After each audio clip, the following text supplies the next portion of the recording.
Hello there, BookTube. My name is Nathan, and I'm the Rambling Reviewer. I call myself that because in my videos I tend to ramble a lot. Uh, and today I went to the library to pick up a few things and to return a few things that I had already read.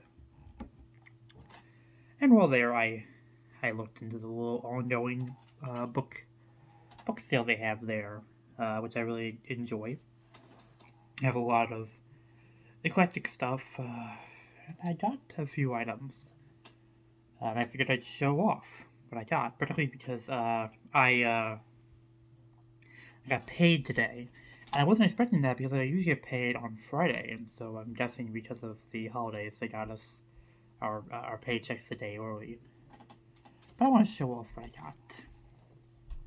So first off, this is the one thing where I just kind of got it on a whim. And it is Ghostlight by Claire McNally. And I kind of liked the cover and the design of the book. And I got this because it was in the mystery section, although I don't actually know if it would be considered mystery or horror. My guess is it's going to end up being more mystery.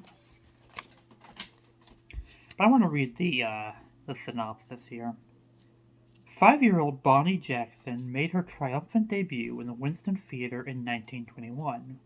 The audience loved her, but after each performance, Bonnie suffered abuse from the mother who never wanted to have her. Bonnie adored her father and trustingly waited for him to rescue her from her mother's brutal attacks. Then a terrible fire engulfed the Winston Theater and Bonnie burned to death. But she was not done waiting for her father. 60 years later, Nate Dysart begins dreaming of a little girl who screams for his help from behind a wall of fire. Nate is planning to build a theater. A mysterious ad leads him to the Broadway site of the old Winston Theater. But as work begins, disturbing things happen. The architect unaccountably scraps his plans and decides to build an authentic 20s interior for the building. During rehearsals for the first production, a silent audience strangely appears and disappears. Then 2 members of the company die after encountering a mysterious little girl with a terrible temper. And Nate's leading lady, who is falling in love with him, suddenly learns a terrifying secret that puts their lives and their dreams in grave danger. That is Ghostlight, and I've never heard of this, but I might read it in the new year, maybe for March Mystery Madness, or possibly for Horror Mayhem. But yeah, decided to grab that on a whim. The rest of the stuff are all things that I have at least some knowledge of. I got a James A. Michener book. I've not read any of James A. Michener, although, like every other reader, I see him everywhere. Every Goodwill has 10 copies of Poland and Texas and Hawaii and Centennial and The Source and The Covenant. And I got this. And the books, the library has several of his books also. And I've always wanted to get into him because I really enjoy history and historical fiction in general. I got this one particularly because it's not really a single narrative. It looks to be a series of essays. And at the back, the front, it says the different parts of it. And so there's different essays on Japan and Korea, Formosa, Hong Kong, Singapore, Indonesia, Thailand, Indochina, Burma, India, Pakistan, and then America and Asia. And I'm reading right now with Sean the Japanese ghost stories. I've left Kato here. And I've been wanting to read more Asian literature and more Asian history, particularly to understand some of the references and the allusions that show up in that book. It also has a really nice little map at the beginning. I really like maps, so they make me happy. But James A. Michener, The Voice of Asia, and in a really nice copy of it. Really, really pretty cover design.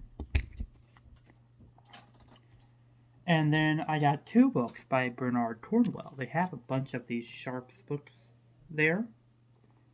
I read my first Bernard Cornwell this year. It was The Last Kingdom, part of the series of the Saxon series, and I need to continue reading because I really enjoyed it. But those are set during around, I think it's like 980 or something like that, but during the reign of King Alfred the Great. The wars between him trying to unify England and the Danes who were invading England. And it follows a narrator whose name I can't remember off the top of my head, but who was British and who lives with the Vikings for a time, and then switches sides to back to England, back to Alfred the Great particularly. And I really enjoyed it. But these ones are set during the Napoleonic era, and I believe it follows an English officer, I think.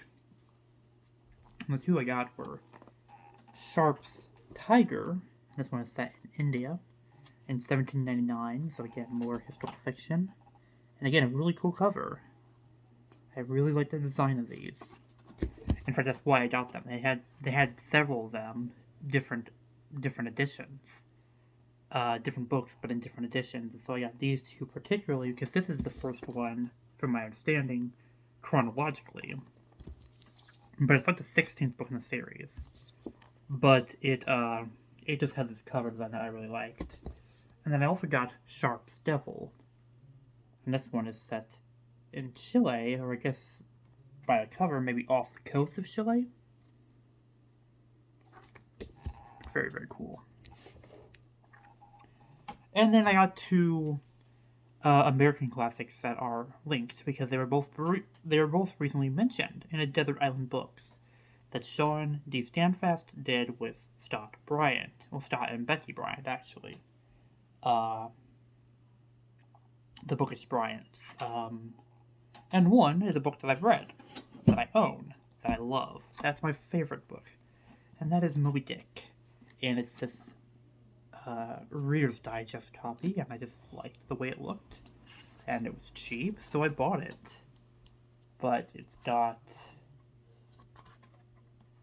a really, really lovely cover design. Or not cover, but inner design with the white whale. It's really cool. And it's got different illustrations. Let me see if I can find... Oh, here we go.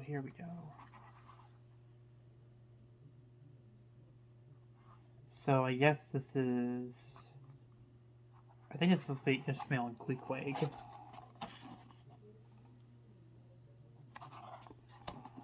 And let me see if I can find another illustration in here. Okay, that's Starbuck.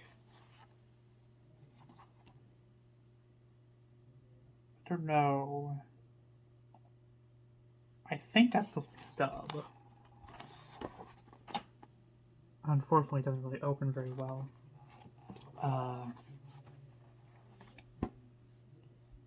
But in the near future, in March, I will be rereading Moby Dick with Scott and with Brandy.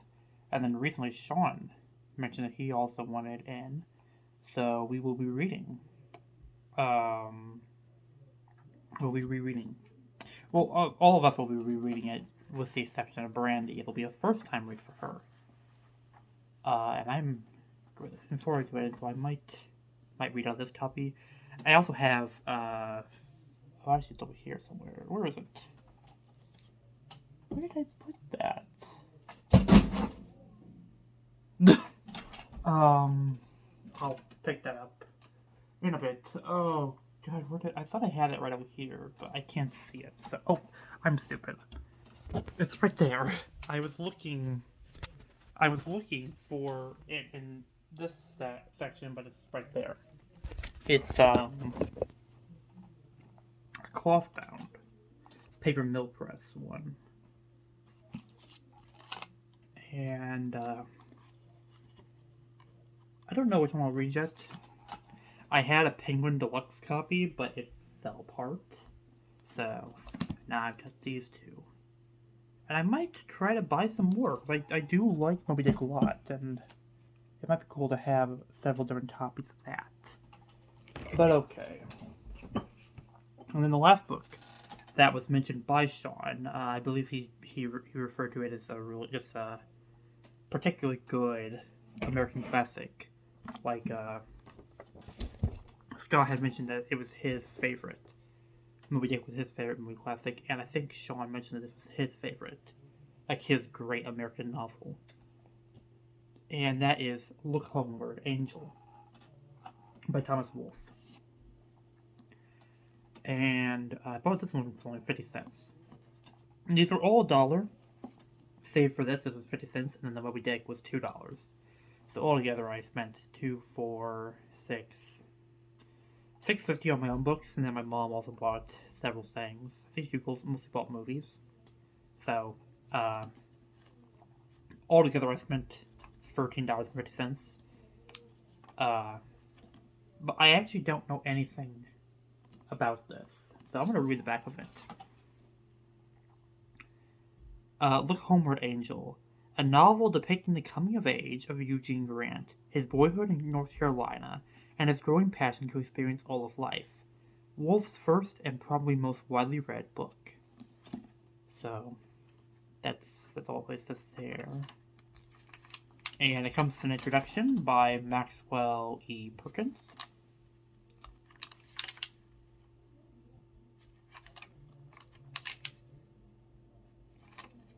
And there doesn't really seem to be a synopsis of any kind.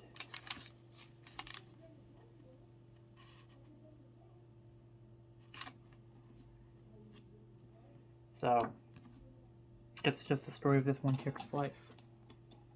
But very, very cool to have this. And maybe I'll try to read this in the new year sometime. Yeah. But let me know, has anyone here read any of these? Do you enjoy any of the books here? And if anyone is interested in doing a buddy read of anything here, or in joining in on the buddy read in March with me and with Scott and with Brandy at Book Eclectic and with Sean who's Danfest, let me know. I'd love to get more people discussing this work. But if anyone's interested in reading Look Homeward, Angel, or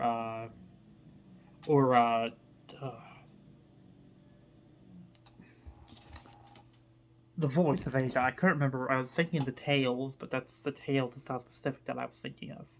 But yeah, if anyone's interested in any of these, let me know. I love buddy reads, even though I'm very far behind my own ones in December.